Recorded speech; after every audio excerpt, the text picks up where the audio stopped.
Hi there, students.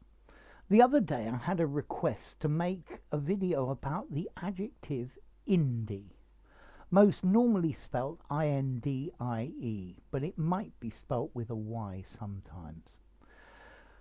Okay, to me, principally the word indie talks about record labels. Indie stands for independent.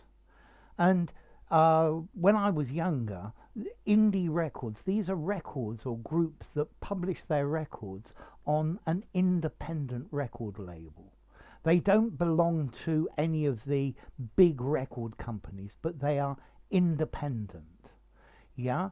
Nowadays, though, I think it's spread. You could have particularly indie video games.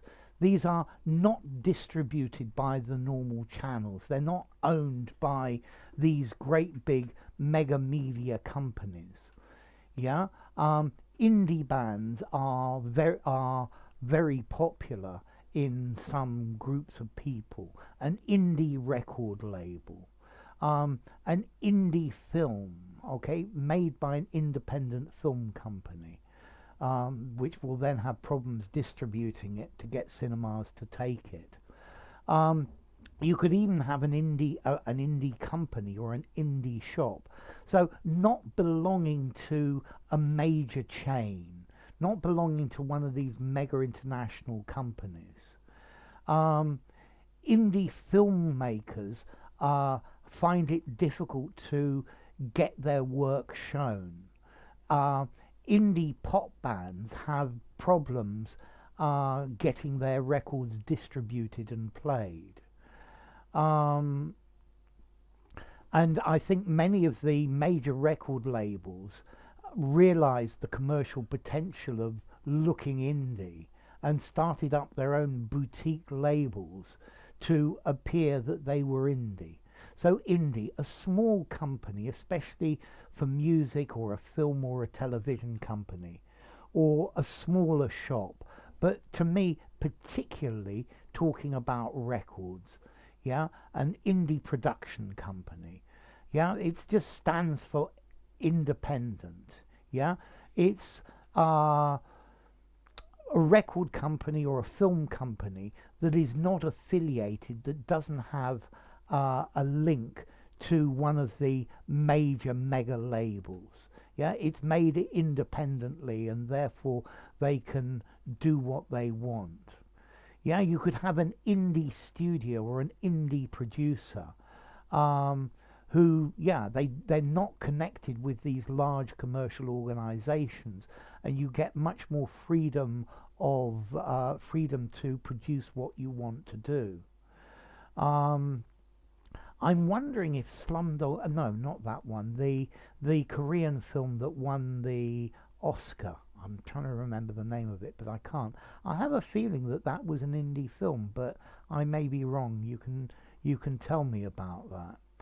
Okay, so an indie album, an indie film, yeah, independent producer, an indie pop group, uh, and these are the ideas. This also has spread quite a lot to video games. Yeah, uh, notice it. The spelling is nearly always indie, I-N-D-I-E, but it can be spelled I-N-D-Y, um, such as with wrestling. Yeah.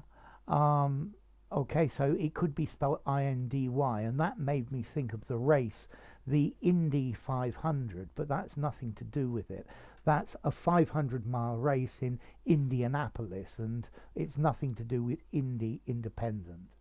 So yeah, it's a work released by an independent publisher, not belonging to one of the um, one of the big record producers.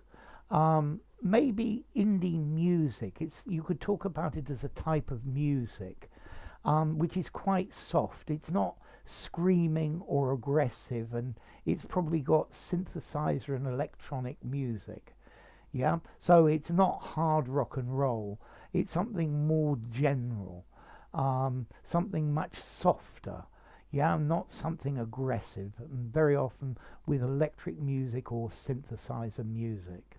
Okay, so indie is a style of music, um, and that is the idea of indie. How informal is this? I think I would give it a 5 informality. I think you could use it anywhere, even though it's a shortening of the word independent.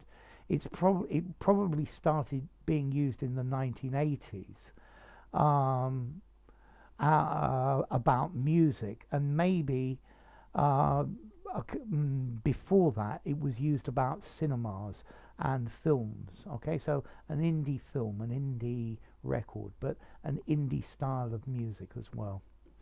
So I hope that's helped you enough. If you enjoyed the video, this is subscribe to my channel. Sorry, let me try that again. If you enjoyed the video, give it a rating, subscribe to my channel, and I'll see you soon. Bye for now. So it's an indie video, but unfortunately the distribution is by YouTube, which means it's not indie.